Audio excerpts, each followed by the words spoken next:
Oke, assalamualaikum warahmatullahi wabarakatuh. Selamat datang di channel saya, tentunya dengan informasi yang cukup menarik dan semoga bisa bermanfaat untuk Anda. Dan pada kesempatan video kali ini kita akan melakukan perbaikan televisi, yaitu dengan merek Sharp. Dia keluhannya nggak bisa AV karena korban dari gundala ataupun istilahnya di sini kilat ataupun petir. Cukup mengkhawatirkan juga menurut saya ini. Kita akan mencoba saja, semoga unit masih bisa diselamatkan tentunya, mengingat udah kena petir dan dua unit menjadi korban. Di yang pertama adalah unit set-top box, yang kedua yaitu televisinya ya guys. Oke, kita sudah menangani untuk set-top box. Dia bisa, namun harus diganti power supply-nya karena power supply aslinya udah cukup lumayan ya untuk kerusakannya, namun masih selamat di hanya di bagian power supply saja. Kita lanjut ke televisi dan di sini saya mencoba memperbaiki, namun emang sedikit terhalang oleh meja kerja ya. Hanya berukuran sekitar 40 cm atau 50 cm ya.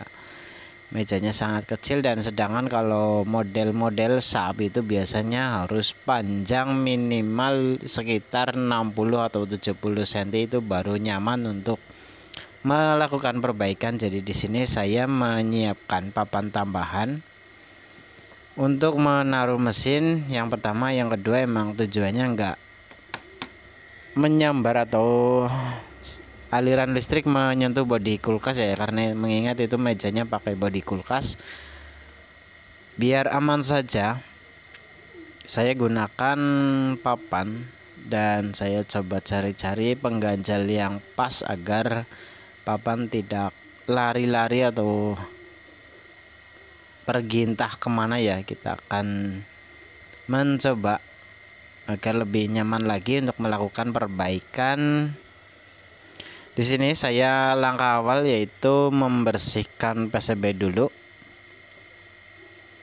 mengingat jalurnya cukup kotor ataupun bagian bawah PCB itu kotor banget. Kita bersihkan dulu pakai thinner ya untuk semuanya. Yang mungkin masih awal-awal banget belajar perbaikan atau melakukan perbaikan ringan, itu diwajibkan dibersihkan dulu ya guys.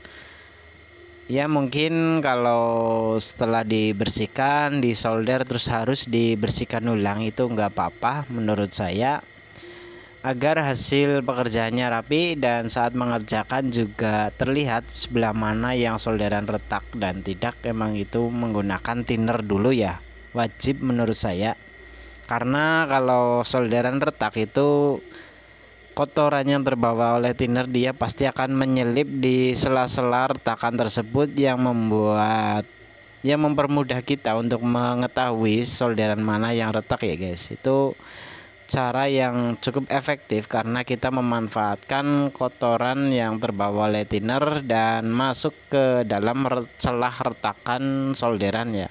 Itu jauh lebih gampang untuk melihat solderan retak. Setelah disolder ulang, kita bersihkan, otomatis hasilnya lebih sempurna ya.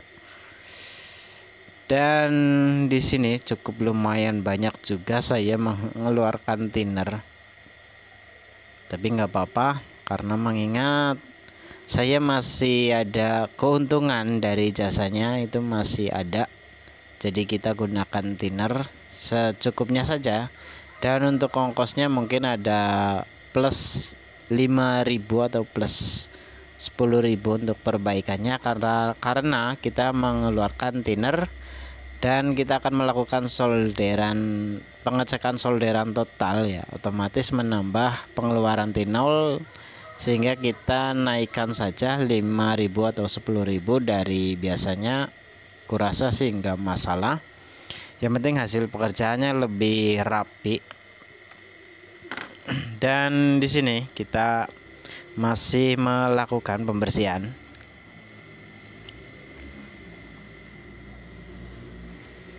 Dan saya melihat itu di bagian PCB nggak ada bekas istilahnya gosong ataupun apa. Kemungkinan berarti di sini mesin masih ya bisa dibilang 50% masih bisa diselamatkan. Dan untuk mesin ini dia rusaknya nggak bisa ketika masuk mode AV, dia hanya muncul apa istilahnya blue back ataupun warna belakang layar atau warna background itu warna biru. Ya kita ganjal dulu ya guys, takut ngegelimpang ataupun papannya jatuh, otomatis mesinnya ikut jatuh ya. Untuk menghindari saja kita ganjal ya. Oke, semoga aman ya guys. Oke, untuk yang lainnya silahkan tonton saja sampai akhir video. Semoga Anda bisa menerima informasi yang bagus. Tentunya bagi Anda yang ingin bisa soal elektronik itu minimal ya Anda harus bisalah menyolder setidaknya sedikit rapi saja. Jangan kayak apa sih istilahnya bahasa sini metutuk nek nyolder ya, atau kalaupun menyolder itu jangan menggumpal bulat-bulat seperti telur di atas PCB ataupun di bawah PCB-nya. Itu di kaki komponennya jangan menggumpal bulat-bulat ya. Kalau bahasa sini ya bilangnya nek bahasa kene ngomongnya ya metutuk kayak apa sih, kayak telepong apa. Ya oke, langkah selanjutnya kita coba urut dulu jalur AV-nya. Itu kira-kira ada jalur yang putus ataupun gimana, dan kita juga coba urutkan jalur AV itu langsung ke IC ataupun kapasitor dulu baru ke IC. Setelah kita urut emang dari depan dan belakang, saya cek itu langsung ke IC ya. Mungkin untuk kawan semua yang menggunakan apa istilahnya kalau melakukan perbaikan TV sub dengan IC tempel di bawah yang kotak itu disarankan ditambahkan kapasitor atau sebagai penyeberang. Takutnya ada tegangan out dari sebuah rangkaian ataupun perangkat yang mengeluarkan gambar itu, takutnya dia nggak melewati resistor dulu atau kapasitor dulu, dia langsung out. Jadi otomatis untuk outputnya dia menghasilkan tegangan ataupun adanya tegangan. Itu sangat beresiko sekali menurut saya, terutama untuk jenis-jenis PS ya, PlayStation itu emang outputnya takutnya itu keluar DC sekian 0, sekian volt, 0,5, 0,7, takut bisa merusak jalur AV-nya. Dan disarankan untuk yang lain kasih kapasitor ya. Itu menurut pengalaman saya dulu pernah terjadi si pemilik menggunakan entah dari PS ataupun apa, yang jelas dari unit tersebut dia untuk jalur AV-nya ada tegangannya sekian volt sehingga membuat IC-nya rusak. Yang awal mula di AV1 dia nyala, dicolokin perangkat tersebut dia mati, terus nggak mau muncul gambar, terus sama orangnya dipindah ke depan, sempat muncul gambar terus langsung mati lagi, dan fix IC-nya kena karena dia rusak oleh tegangan yang masuk. Dia langsung menuju ke IC tanpa melewati kapasitor ataupun resistor ke ground ya. Oke, untuk ini kurasa aman. Kita coba keringkan pakai hair dryer yang bekas thinner biar lebih cepat kering, dan kita akan mencoba dulu untuk ininya, kira-kira ada setelah dibersihkan itu ada perbedaan enggak sama input mode AV nya.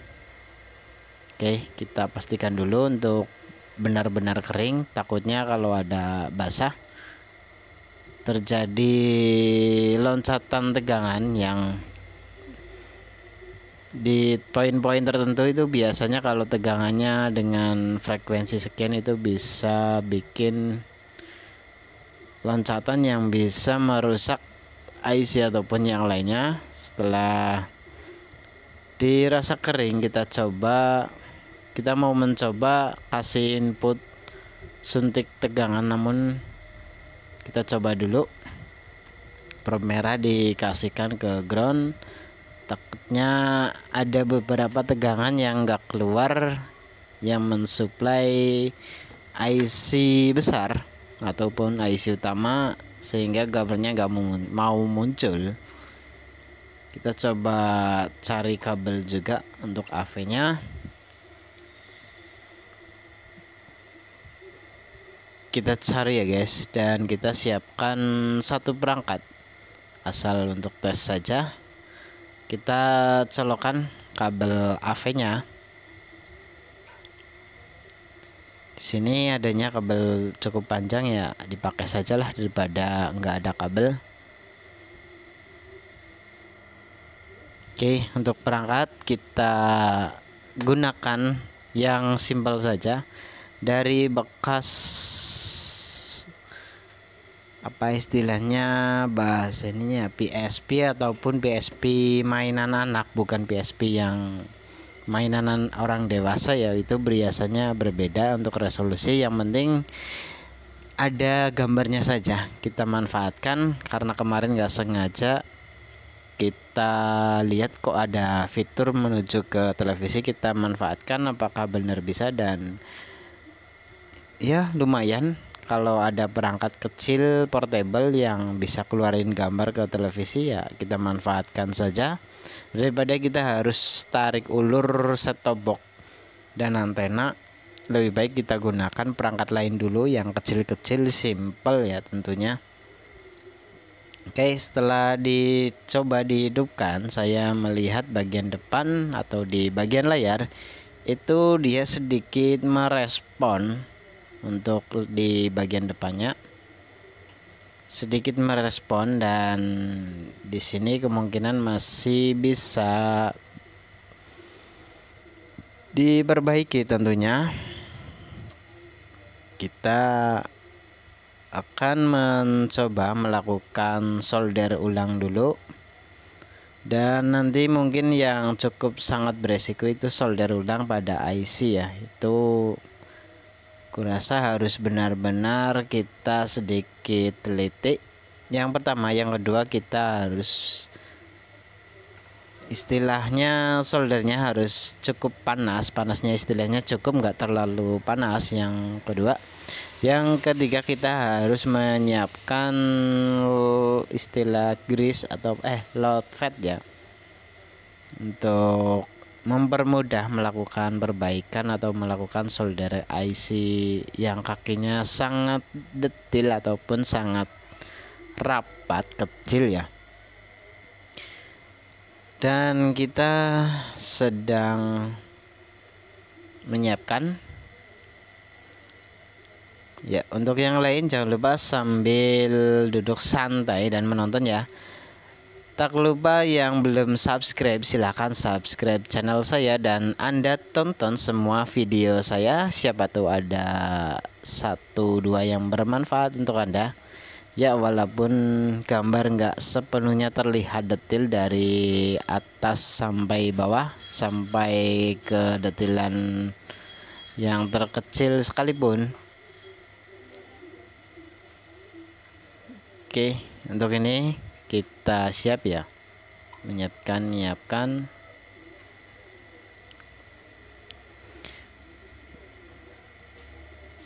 Oke, kita sedang sibuk sendiri ya guys. Kita nggak nunjukin dulu untuk display depan. Kita nunjukinnya nanti kalau emang unit berhasil atau tidak, kita akan tunjukkan mungkin di tengah video ataupun di akhir, agak sedikit akhir video. Jadi untuk ini jangan di skip, dan mungkin ada 1-2 bagian ataupun sesi, istilahnya momen yang bisa bermanfaat. Tentunya Anda bisa mendapatkan sedikit ilmu. Ya, untuk ini kurasa udah cukup lumayan. Kita langsung saja eksekusi. Untuk tester kita singkirkan dulu, kita ambil T0, kita langsung eksekusi melakukan penyolderan full ya. Dan kurasa untuk penyolderannya cukup lumayan banyak juga, menurut saya cukup banyak. Kalau terhitung itu hampir habis 10-15 meter ya kemungkinan. Dari proses awal sampai akhir itu kayaknya 1 roll kecil habis lah istilahnya, kurasa seperti itu. Bahkan emang nggak terlalu segitunya sih, paling hanya separuhnya, mungkin sekitar 5 meter sampai 7 meter T0 saya habiskan untuk melakukan penyolderan ulang.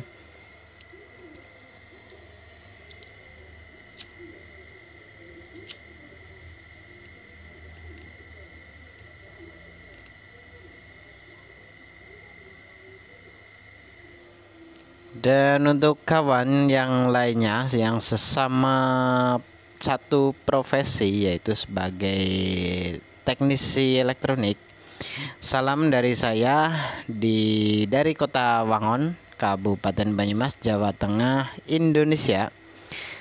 Selamat hadir atau selamat datang di channel saya, dan silakan komen ataupun beri respon ke video saya. Silakan komen saja, siapa tahu kita bisa saling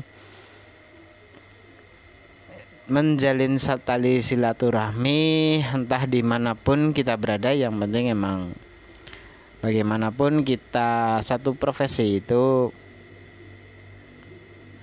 bisa saling sharing ataupun berbagi pengalaman, penanganan, dan mungkin cara-cara tersendiri itu kita bisa tahu. Dan penanganan dari saya itu emang enggak terlalu, mungkin bisa dibilang enggak terlalu profesional, hanya teknisi desa saja ataupun teknisi orang-orang kampung biasa yang bermodalkan, bisa dibilang belajar emang dari istilahnya otodidak dulu. Sekolah di elektronik saya kembangkan sendiri di rumah. Dari sebelum masuk ke jurusan elektronik saya udah mulai senang dengan elektronik dari sekitar kelas 2 atau kelas 1 SMP. Itu sudah mulai beli solder sendiri. Nggak kebayang dulu masih SMP, bahkan dulu sempet kayaknya kelas 6 SD kayaknya pernah ya, kelas 6 SD pernah cari solder sendiri ke toko dan bermodalkan apa istilahnya, tanya-tanya ke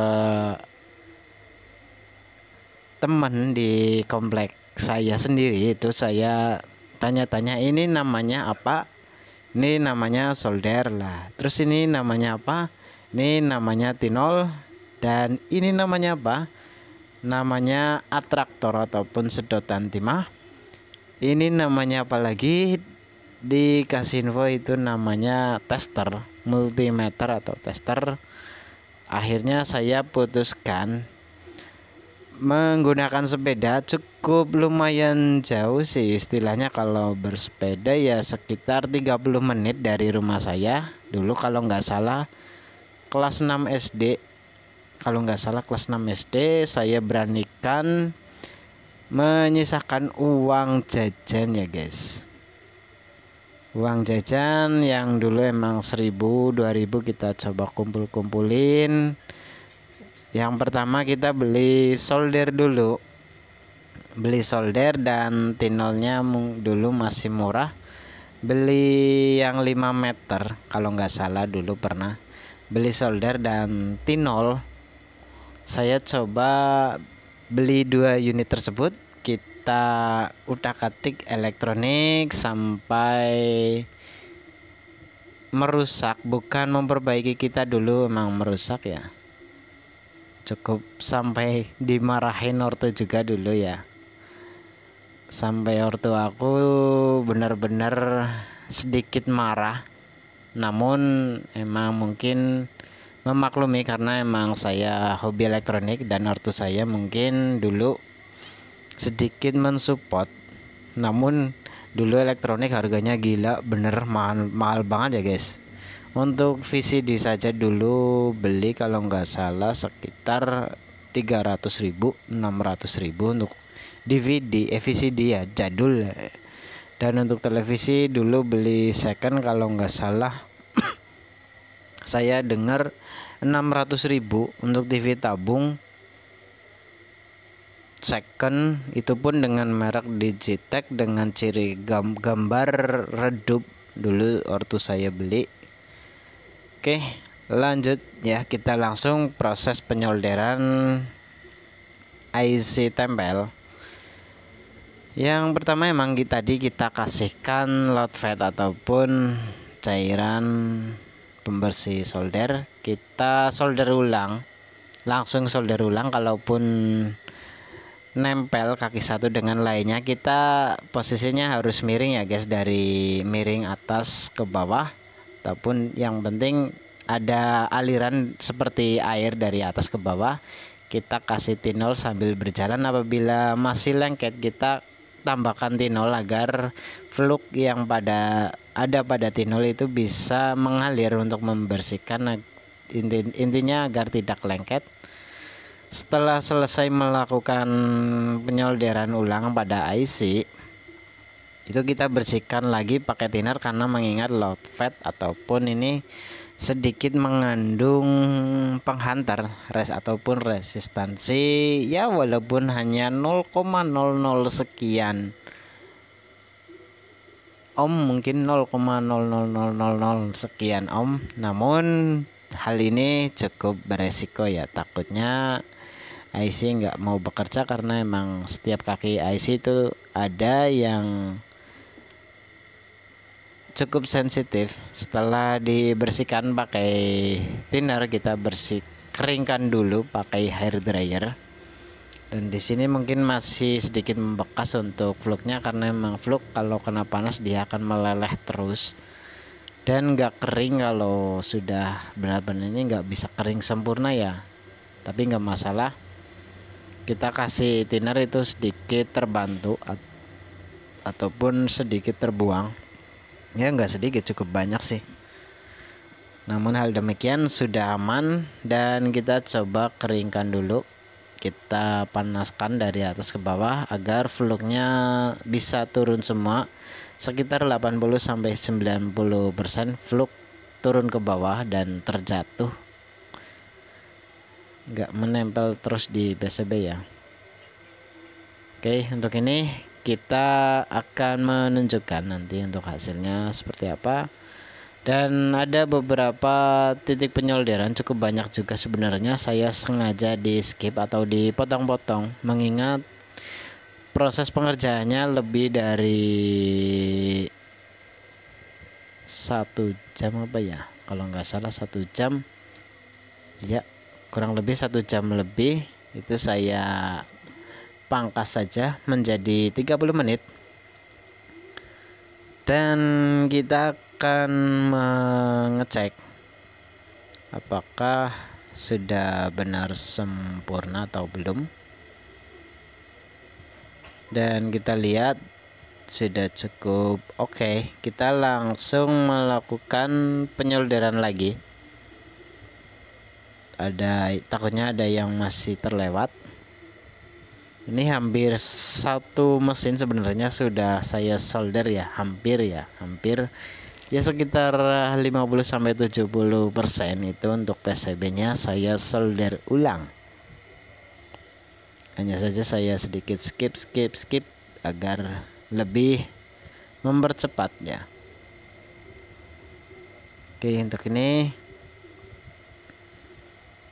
kita solder, benar-benar dicek secara teliti. Yang terlihat mulus kita solder ulang lagi, ternyata di bawahnya itu ada yang enggak connect. Jadi kita putuskan untuk menyolder hampir setiap komponen itu kita solder, terkecuali emang untuk spare part kecil yang di aliri listrik itu tidak terlalu besar, kita nggak solder, kebanyakan masih aman sih. Kurasa untuk ini masih aman, yang di bawah 3 volt, dan untuk ampernya lebih kecil kurasa, atau sekedar biasa aja kurasa aman, nggak retak. Biasanya yang retak yaitu di tegangan di atas 3 volt atau 2,5 volt, itu kebanyakan solderannya bisa retak. Dan lokasi-lokasi yang dari PCB agak sedikit menguning itu biasanya emang area panas. Di PCB-nya sedikit menguning, biasanya emang bekas dari panas. Kita wajib banget cek solderannya. Itu menurut saya sekitar 70-80% solderan retak ataupun nggak mau connect, walaupun terlihat connect sempurna ya, hanya terlihat saja setelah disolder dia ternyata di bagian bawah tidak menempel ya.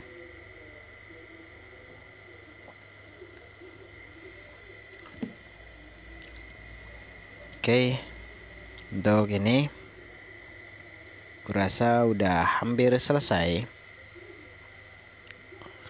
Dan yang belum subscribe, jangan lupa untuk subscribe ya channel saya, dan share saja video saya ataupun jadikan video saya ke favorit Anda, tambahkan ke playlist Anda agar orang yang mampir di channel Anda bisa menerima informasi terbaik dari saya,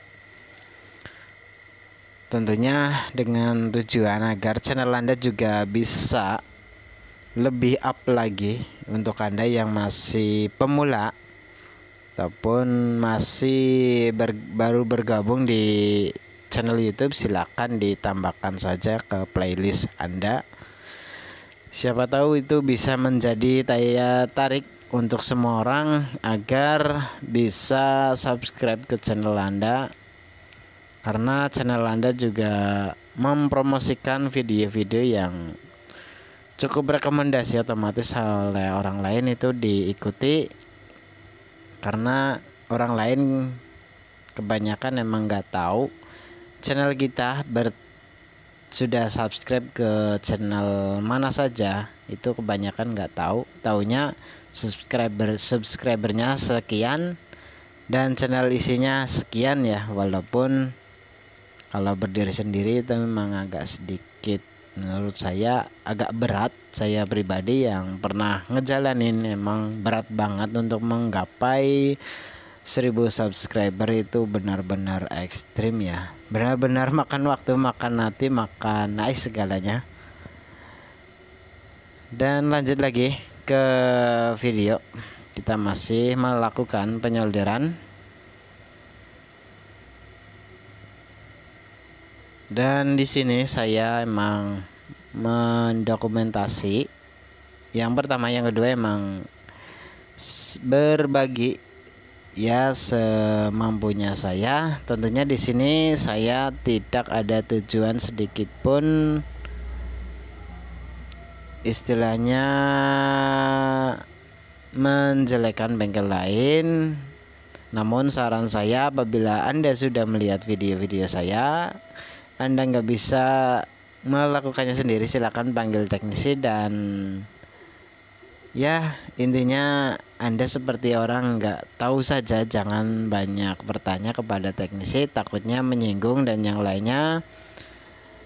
Jangan bilang dari YouTube bahwa di channel ini melakukan perbaikan harus di ini itu, ternyata udah dengan mudah udah bisa jadi kok abang, caranya seperti ini seperti itu berbeda ya. Itu jangan seperti itu, karena setiap teknisi emang melakukan perbaikannya menurut cara mereka masing-masing dengan tujuan utama ya berhasil memperbaiki unit Anda dengan sempurna. Oke, kita bentar lagi kayaknya udah beres nih, kelihatannya seperti itu. Nanti kita akan tunjukkan hasil videonya seperti apa.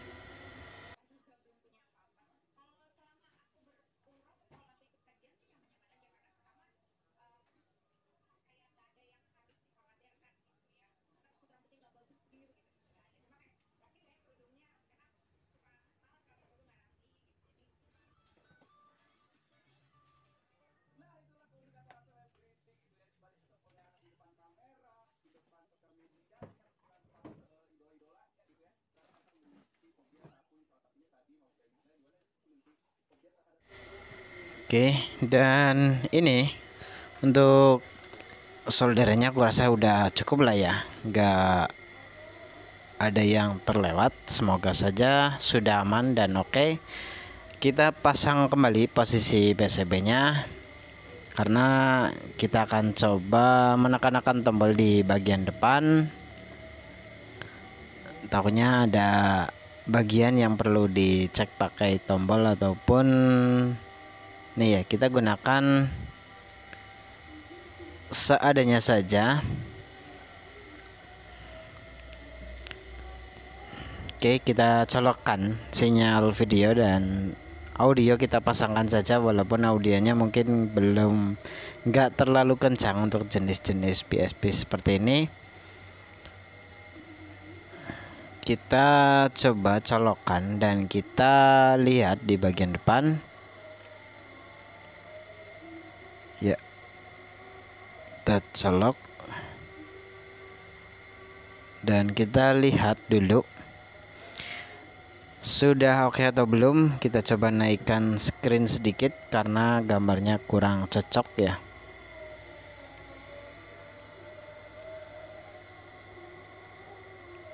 Ya udah oke. Dan kita akan tunjukkan saja, langsung tunjukkan untuk hasil gambarnya. Kurang lebih seperti ini ya guys. Dan ini untuk gambarnya ketinggian sedikit dan sedikit kelebaran, mungkin nanti kita akan coba atur ulang. Yang penting untuk televisinya dia sudah berhasil, sudah muncul gambar dan ternyata nggak banyak yang diganti.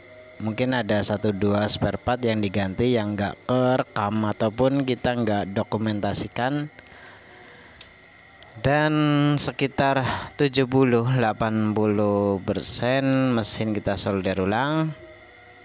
Oke, terima kasih dari saya, semoga bermanfaat. Jangan lupa ditunggu untuk video lainnya. Terima kasih, sekian. Wassalamualaikum warahmatullahi wabarakatuh.